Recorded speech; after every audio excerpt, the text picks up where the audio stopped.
They came forward with accusations long before any official agreement was ever on the table, insisting that Naoya Inoue had maneuvered around his obligations and paid for exceptions to avoid facing Mirajan Akhmadaliyev. Those claims grew louder as time passed. First they said that Inoue was scared of the Uzbek champion and that his team was deliberately finding ways to stall. Then they pushed the narrative again in written declarations, stating that it was undeniable and unavoidable that Inoue had no option but to fight him. Yet even when circumstances seemed to align, Mirajan supporters insisted Inoue kept slipping away, preserving his unbeaten status by refusing the most dangerous threat in the division. But eventually the moment arrived. Inoue accepted the challenge, the contract was signed, and the date was sealed for September. While the world absorbed the build-up, Inoue remained composed and unshaken. His calm demeanor contradicted every accusation. They insisted Mirajan hit harder, possessed greater size, and held the kind of power that could bring an end to everything Inoue had built.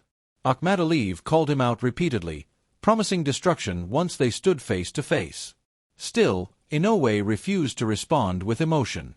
He saved everything for the night they would actually meet. The setting for their long-anticipated confrontation was September 14, 2025, at the IG Arena in Japan, a stage designed for historic nights. Fans from across the world filled the venue, knowing this was more than a title defense or a routine mandatory. The undefeated and widely celebrated Japanese superstar Naoya, the monster Inoue, was preparing to defend his undisputed super bantamweight titles against Mirajan Akhmadaliyev, the former unified champion who had regained momentum and carried enormous belief in his abilities. The stakes involved not only the belts but also the reputations of two elite athletes. Many analysts labeled this the kind of matchup that defined eras. For Akhmadaliyev, it was a chance to prove that for years he had been the rightful test for Inoue.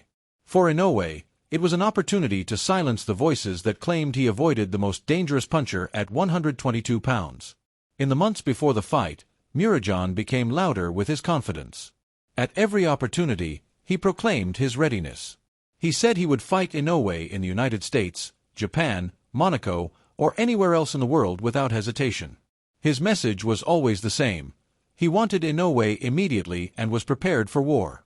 He stared into cameras, calling out the champion directly and demanding he stop pretending the mandatory challenger did not exist. He accused Inoue of ignoring him for 2 years, daring him over and over to accept. His team fueled the narrative, insisting that Inoue was avoiding the one fighter who could ruin him.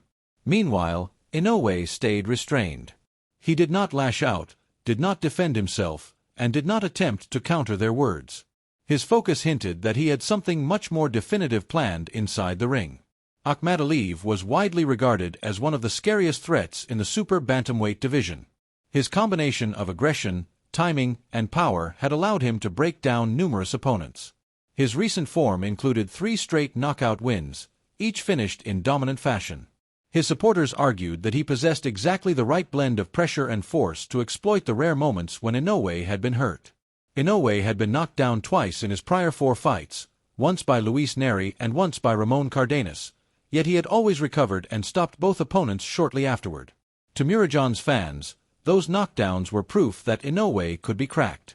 They believed their man was the one who would finish the job. During the promotion, face-offs grew intense. Mirajan puffed his chest, flexed with almost reckless bravado, and attempted to impose psychological dominance. He promised he would bring that wild energy directly into the ring. For this fight, he hired respected trainer Joel Diaz, who had previously coached Ramon Cardenas for his bout against Inoue. Diaz spoke openly about understanding the weaknesses in Inoue's style and being confident that Akhmadaliyev had the tools to execute a perfect game plan. Many predicted the upset. But they overlooked one essential truth. Inoue was not simply powerful, he was exceptionally intelligent. His timing, his command of distance, his discipline during exchanges, and his adaptability formed a set of tools few fighters possessed. These traits had carried him through multiple divisions. On fight night, those qualities would be on full display. When the bell rang to open the first round, both men began with caution. They studied each other, traded small probes, and tested reactions. Soon, however, the pace increased. Inoue's footwork became evident almost immediately. His jab pierced through gaps faster than Mirajan could counter.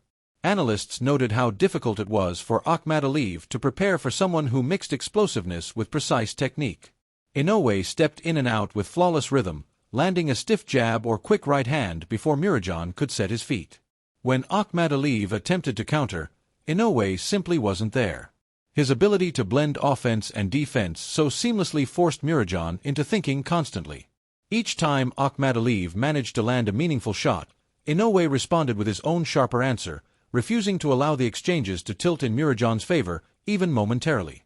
He placed clean body shots, hooks, and right hands whenever openings appeared. Akhmadaliyev spent the first few rounds trying to figure out how to close distance without paying a price, but Inoue's positioning disrupted him repeatedly. By round 4, Mirajan increased his pressure, attempting to bully Inoue backward. The arena grew tense as Mirajan pushed the pace with determination. There were brief flashes of success where he managed to land inside, but Inoue's counters came instantly. Whether it was a perfectly timed right hand, a crisp jab, or a short hook, Inoue always appeared a step ahead. Mirajan wanted a brawl, but Inoue dictated terms every time. Inoue's bodywork began to shape the narrative of the fight. He landed thudding right hands to the ribs, left hooks to the liver, and short uppercuts that snuck through the guard. Even when Mirajan retaliated with sharp hooks of his own, Inoue maintained command. By round 6, the exchanges turned fierce. Both men traded heavy shots, but Inoue stayed calm, choosing precise moments to release devastating counters. The monster planted his feet often, standing firmly to show he was not being pushed around. Meanwhile, Mirajan threw with intent to end the fight, yet his punches landed with diminishing effect as fatigue and damage accumulated. Inoue's craft became more obvious in rounds 7 and 8. He shifted to a methodical breakdown, landing combinations and controlling the space masterfully. Mirajan's face showed swelling beneath his right eye and around the cheek where Inoue's punches repeatedly landed. His legs shook from a particularly sharp right hand. But he refused to quit. He marched forward despite the punishment. That resolve gave the crowd appreciation, but it didn't change the momentum. Inoue was delivering a clear message. He was performing on a level Mirajan could not match. Still, Akhmadaliyev had his moments. Every now and then he would land a solid left hand or a right hook that excited his supporters. He attempted to bait Inoue, waving him in and demanding exchanges. At times, the battle resembled a display of sheer will. Yet Inoue's accuracy always tilted the exchanges. He delivered the final punch in nearly every trade. His footwork remained sharp. He stepped in, delivered damage, then stepped out without lingering. By the later rounds, Mirajan's cornermen grew increasingly desperate, urging him to use his jab or create angles. But Inoue allowed neither. He had already taken control of the geometry of the ring, forcing Mirajan into movements that always favored him. The much-discussed psychological warfare Mirajan's team had attempted evaporated. Inoue's calm demeanor before the fight now appeared prophetic. He had never been intimidated. He had simply waited. Swelling grew on Mirajan's face, blood dripped from his nose, and his breathing grew heavier with every exchange. Inoue, on the other hand, continued firing sharp combinations and absorbing less damage. Even when he stood in front of Mirajan, he controlled the pace, daring him to commit and then punishing the attempt. Analysts commented on how Inoue was proving not only his power but also his defensive awareness, his anticipation, and his maturity. Round after round, Mirajan kept pushing forward. His heart was undeniable, but his tactical options shrank. Inoue took away every pattern he attempted. The counters he relied on throughout his career did not work because Inoue refused to leave repeatable openings. What had been pitched as a clash between equal destroyers had become a showcase of one man's complete mastery. Yet despite how one-sided the rounds had grown, Akhmadaliyev still believed in his power. His trainers told him between rounds that he needed to land something big, acknowledging the scorecard was out of reach. They insisted he take risks. But risks came with consequences. Inoue remained razor-sharp, landing jabs, hooks, and uppercuts with precision that seemed almost effortless. In the 11th round, Inoue's dominance reached its highest point. He delivered powerful shots that staggered Mirajan backward, and for a moment the referee appeared to consider stepping in. But Mirajan steadied himself and kept coming, driven by pride, determination, and refusal to concede before the final bell. Then came the dramatic moment in the 12th and final round. With only seconds left, Murajan landed a clean right hook that visibly shook Inoue. It was the punch his team had waited for all night, the shot they believed would expose the vulnerability they insisted existed. The crowd gasped as Inoue briefly wobbled. But just as quickly, he steadied himself. He anticipated the follow-up hook and blocked it cleanly. The window closed instantly. Murajan had no more time to capitalize. When the bell rang, the fight concluded with Inoue walking confidently back to his corner, knowing he had delivered a masterclass. The judges announced their scores: 117 to 111, 118 to 110, and 118 to 110, all in favor of Inoue. It was an authoritative, undeniable victory. Inoue retained his undisputed super bantamweight titles and answered every claim thrown at him in the years leading up to the fight. Many had predicted a knockout either way, but what unfolded instead was a 12-round demonstration of complete control from the Japanese champion.